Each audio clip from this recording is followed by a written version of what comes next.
29 मई को एक बहुत ही दर्दनाक इंसिडेंट हुआ था जो कि हम सब जानते हैं।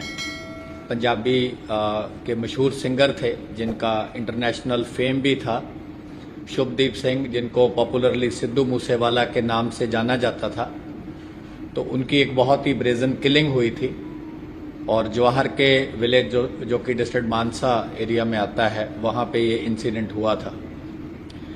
जैसा कि आप जानते हैं, स्पेशल सेल लगातार बड़े केसेस पे, जहां पे हमें लगता है कि इंटरस्टेट रेमिफिकेशंस हो सकती हैं, वहां पे काम करता आया है। उसी टाइम जब हमारे ध्यान में ये और नोटिस में चीज़ आई कि इस तरीके से ये किलिंग हुई है और उसके वीडियोस वायरल हुए, स्पेशल सेल की मल्टीपल टीम्स ने उसी टाइम से इस पे काम करना शुरू कर दिया। और जैसा कि पहले हम लास्ट प्रेस कॉन्फ्रेंस में आपसे सारा शेयर कर चुके हैं, तो काफ़ी एक्सटेंसिव एफर्ट के बाद फर्स्ट ब्रेक थ्रू हुई थी जिसमें कि एक्चुअल शूटर पकड़े गए थे। शूटर से पहले मास्टरमाइंड को ऑलरेडी स्पेशल सेल ने अरेस्ट किया था। ऑलरेडी वो एक मुकोका केस में अरेस्टेड था और उसने अपना role as a mastermind confess कर लिया था। लेकिन उसके बाद जो मेन एफर्ट था स्पेशल सेल का, मास्टरमाइंड पता चलने के बाद और इसकी इंटरनेशनल कॉन्स्पिरेसी पता चलने के बाद, था कि जो एक्चुअल शूटर्स हैं, जो सीन ऑफ क्राइम पे गए हैं, जिन्होंने एक्चुअल फायरिंग करी है और शुभदीप सिद्धू को गोली मारी है, उनको पकड़ा जाए। तो फर्स्ट जो हमारी ब्रेक थ्रू थी 19 जून को, उसमें हमारी न्यू दिल्ली रेंज की टीम ने under supervision of Pramod Kushwaha DCP और हमारे एसीएसपी हृदय भूषण और मिस्टर नेगी एंड बाकी सारी जो न्यू दिल्ली रेंज की टीम थी, इन्होंने प्रियव्रत फौजी को अरेस्ट किया, कशिश कुलदीप को अरेस्ट किया और तीसरा केशव, जिसने सारी रैकीज करी थी, शूटर्स को ट्रांसपोर्ट किया था, उसको अरेस्ट किया। उनकी अरेस्ट के बाद भी हमारी टीम्स लगातार इस केस पे मेहनत करती रहीं और हमारी टीम्स को ये था कि जल्द से जल्द जो अभी बाकी 4 शूटर नहीं पकड़े गए और जो लोग इनको मेन शरण दे रहे थे, इनको लॉजिस्टिक्स प्रोवाइड कर रहे थे, इनको हाइड आउट्स प्रोवाइड कर रहे थे, इनके वेपन संभाल रहे थे, इनको गाड़ियां दे रहे थे, उन पे भी एक्शन किया जाए।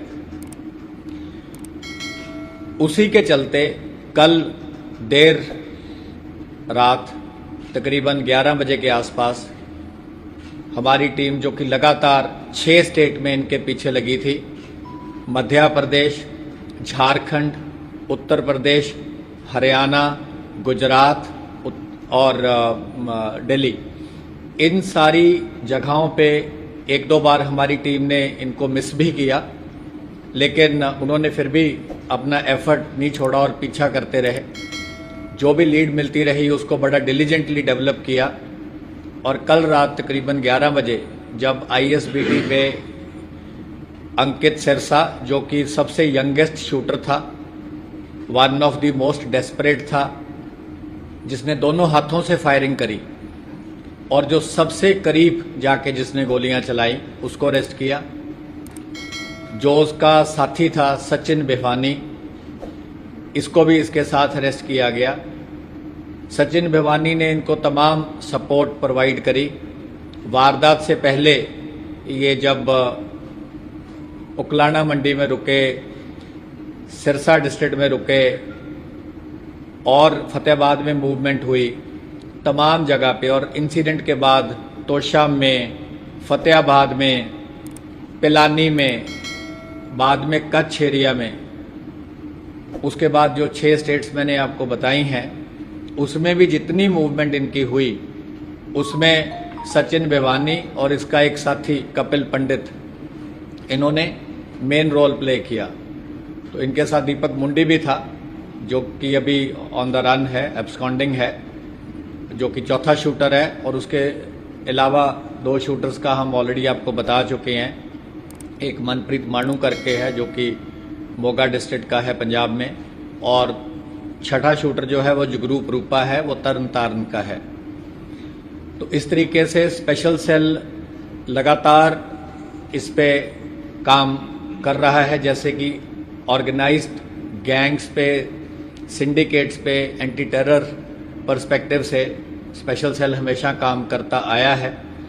और स्पेशल सेल का हमेशा यही फोकस रहा है कि जो लोग भी ऐसी बड़ी वारदात में शामिल होते हैं जिसकी इंटरस्टेट रेमिफिकेशंस हैं, जिससे फ्यूचर में दिल्ली में भी कोई चीज़ ऐसी हो सकती है, दुर्घटना, तो स्पेशल सेल का यही टास्क होता है कि हमारी ये तमाम कोशिश रहे कि जो चीज़ कहीं और हुई है उसको राजधानी में होने से फ्यूचर में प्रिवेंट किया जा सके। तो हमारी सारी टीम्स ने, स्पेशल सेल की ने, not only New Delhi range but बाकी रेंजेस भी, जैसा कि हम पहले बता चुके हैं, northern range, southern range, CI, south west, इन सब ने भी बहुत अच्छा काम किया, इसमें काफ़ी ग्राउंड वर्क किया और बहुत अच्छा एक ज्वाइंट एफर्ट रहा। और ये चीज़ भी हम बताना चाहेंगे कि हमने नेबरिंग लॉ एनफोर्समेंट एजेंसी से भी बहुत अच्छा कोऑपरेट किया है। तमाम इनपुट्स हमने बड़े टाइमली शेयर किए, उनसे भी हमें काफ़ी कोऑपरेशन मिला है।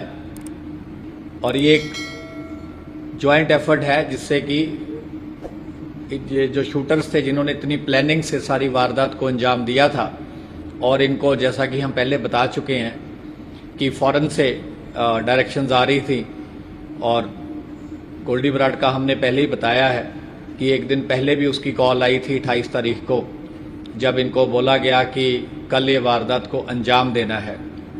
फिर वारदात के दिन इनको तकरीबन 4 बजे इंसिडेंट से ऑलमोस्ट 1.5-2 घंटे पहले कॉल आई और इन्हें बताया कि उनका जो दरवाज़ा है, उसको बड़ा दरवाज़ा था उनके घर का, वो खुल गया है और कभी भी इनकी मूवमेंट हो सकती है।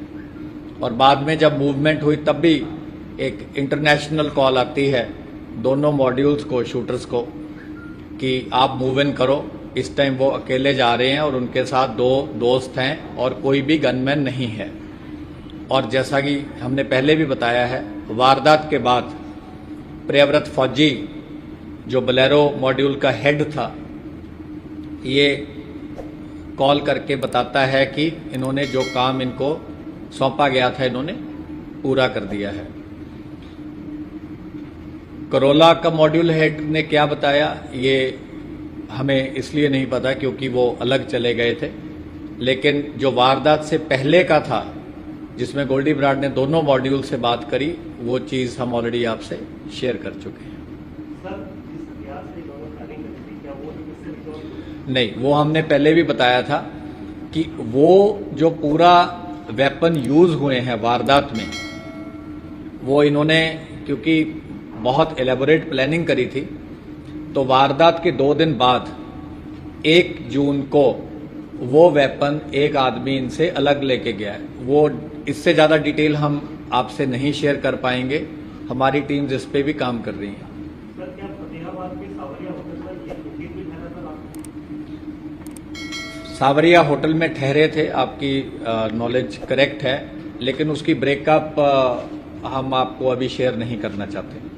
सचिन कहाँ गोल्ड कराते हुए लेके गए? क्योंकि 4 शूटरों को इसने पनाह दी थी। 4 शूटरों को पनाह दी थी, तो फतेहाबाद रुके, तोशाम रुके, पिलानी रुके, कच्छ रुके, मध्य प्रदेश रुके, बिलासपुर एरिया मूवमेंट हुई, यूपी रुके, झारखंड रुके, तमाम मतलब एनसीआर में भी इनकी मूवमेंट हुई, हरियाणा उसके बाद दोबारा फिर मूवमेंट हुई। तो ये ऑन द रन रहे हैं। 29 मई को इंसिडेंट हुआ था और कल 3 जुलाई थी, तो आप ये अंदाज़ा लगा सकते हैं कि पिछले तकरीबन 34-35 दिन में इन्होंने 34-35 ही शायद लोकेशंस बदली। एक जगह में 1 या 2 दिन से ज़्यादा ये बिल्कुल नहीं रहते थे, क्योंकि इनको पता था कि इनको मल्टीपल टीम्स इनके पीछे हैं।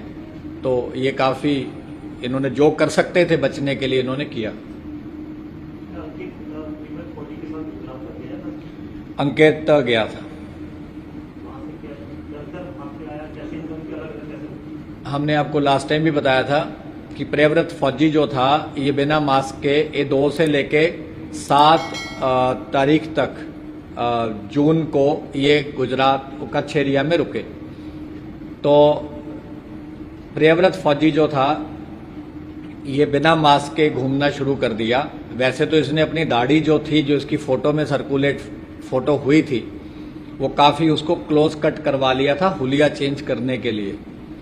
लेकिन क्योंकि इसके बाकी सारे साथी काफ़ी इस चीज़ से डरे हुए थे कि इसकी गलती के कारण वो भी पकड़े जाएंगे, तो जो दीपक मुंडी था और ये अंकित सिरसा था, ये अलग हो गए। कपिल पंडित अलग हो गया, सचिन भिवानी अलग हो गया। वो जो आप पूछ रहे हैं, देखो उसमें तो बड़े बार इन्होंने कॉम्बिनेशन चेंज किए। कभी कोई किसी के हाइड आउट पे आ जाता था, कोई कहीं चला जाता था। मतलब ये तो अगर ये बताने लग गए तो फिर 15 मिनट इसी के लिए चाहिए, तो इसका कोई फायदा नहीं होगा। सर, पंजाब पुलिस की वर्दी भी इनके पास थी, तो क्या वो भी इनके प्लान में था कि बचने के लिए एस्केप रूट इस वर्दी को प्लान में इस्तेमाल करना था? वर्दी का इनका एस्केप रूट कम था, लेकिन वारदात के लिए ज्यादा था। पर क्योंकि इन्होंने वर्दी प्रक्योर कर ली थी तो वर्दी डिस्पोज नहीं करी। इन्हें लगा कि शायद किसी स्टेज पे कहीं कैमोफ्लाज करने के लिए अगर इनको वर्दी पहन के निकलना पड़े तो ये पहन के निकल सकते। अच्छा पॉइंट आपका कि वर्दी इतनी देर क्यों रखी हुई थी, तो उसका यही वजह थी कि इन्हें लगा कि इतनी मेहनत से वर्दी प्रक्योर करी है और वर्दी इनको फिट भी आ रही थी, और इनको लग रहा था कि जैसे कभी कोई बहुत ही टीम इनके पास पहुंच जाती है या कोई ऐसा मौका आ जाता है कि वर्दी पहन के एस्केप करना पड़े, तो वो भी इनके प्लान में था। उत्तर प्रदेश के बुलंदशहर से कुछ आरोपियों को दूसरी एजेंसी ने उठाया है, नदीम नाम के शख्स को। AK-47 वहां से खरीदा गया था और तब वो यहाँ पे हुआ है। तो अभी तक आप लोग इन्वेस्टिगेशन के नहीं, अभी AK-47 का कोई डेफिनेट सोर्स सामने नहीं आया। हमारे पास कुछ चीजें इंटरोगेशन में सामने आई हैं, लेकिन अगर हम आपको ये ऐसा उस स्टेज पे नहीं पहुंचे हैं कि हम आपको ये बता सकें कि इसी जगह से AK-47 प्रोक्योर करी गई थी।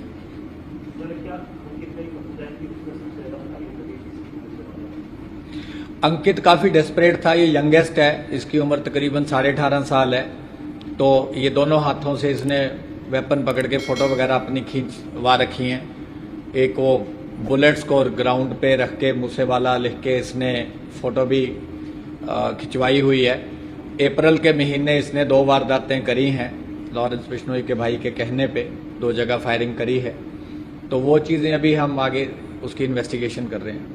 सर, कौन सा गैंग है? हाँ जी, गैंग कौन सा है? क्योंकि अलग अलग गैंग का नाम सामने आ रहे हैं, उनका भी अलग गैंग महसूस हो रहा है, या इसी मॉडल इसी से जुड़े।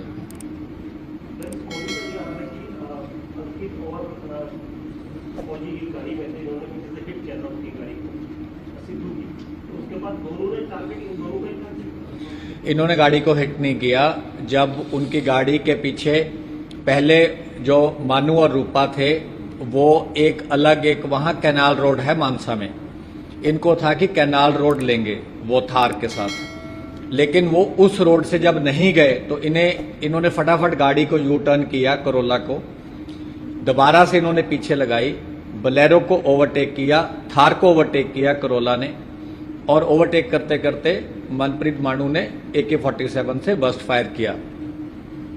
उसके बाद करोला आगे रुक गई। इन्होंने देखा कि थार रुक गई है, गोलियां लग गई हैं, टायर भी बर्स्ट हो गया था, और बलेरो क्योंकि टेल कर रही थी तो बलेरो भी जाके थार के आगे रुक गई, क्योंकि ये बड़ा एक नेचुरल सी बात थी कि जो फायरिंग हो रही है तो वो एक साइड से फायरिंग करेंगे, नहीं तो आपस की फायरिंग उनको एक दूसरे को ही लगेगी।